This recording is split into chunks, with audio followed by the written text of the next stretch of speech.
In this week's Parsha, we see the incredible mitzvah that Aaron is given to light the menorah. And it's very fascinating because Rashi says, why is this mitzvah specifically given, specifically after last Parsha, Parshas Naso? At the end of Parshas Naso, we see the tribes just giving these sacrifices, the same sacrifice, over and over and over again in order to dedicate the Mishkan. And Rashi describes that Aaron felt sad because he nor his tribe was included in that. So he was really sad. He was depressed. Therefore, God's like, you know what? I'm going to do something that's even better for you. I'm going to let you light the menorah. And that is even better than what they did. And the question that's asked, the question the Ramban asks is what's the big deal about that? Why is that so important? Why is that so special that Aaron's able to light the menorah more so than all the other things he did, right? Why did he take comfort he could light the menorah when, and he didn't take comfort in the fact that he did the ketoris, he did the incense offerings, and he was the one who ran the Yom Kippur service, and he could go on the Holy of Holies like no one else could on the earth. So what was so special about this mitzvah specifically? So Rav Chaim Shmulevitz quotes an amazing medrash in which he basically gives a metaphor and describes how if you imagine you have a blind person and a person who can see, and they're walking together, and the person who can see supports the blind person, but then when they get home, the person who can see asks the blind person to turn the light on. The blind person's curious, like, why do you need me to turn the light on? You could turn the light on. Like, why do you need me to do this for you?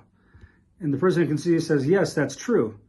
But if I didn't ask you to do me a favor, then you would feel like you owe me something. I don't want you to feel like you owe me anything. Therefore, I want to let you do this nice thing for me.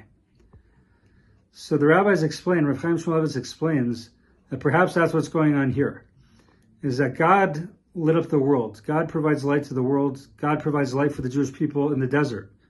He doesn't need any light in his Mishkan for any reason.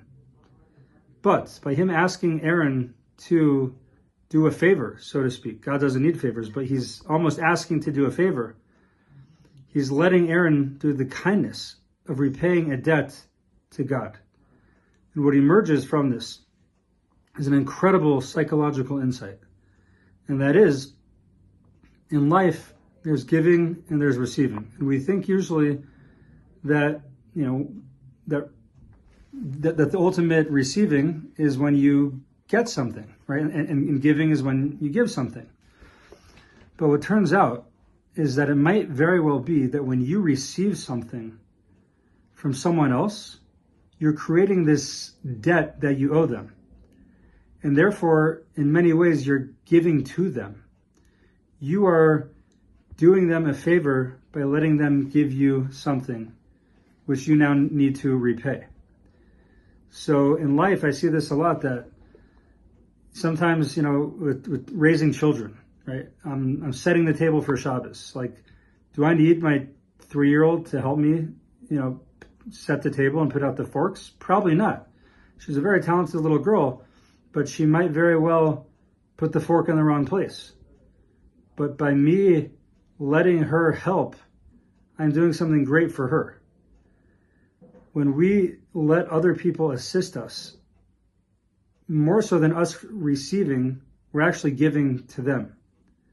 So I think we see this awesome insight into life.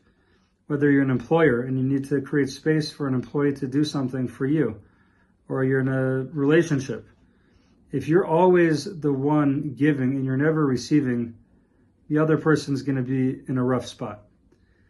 We need to make room for others to give to us.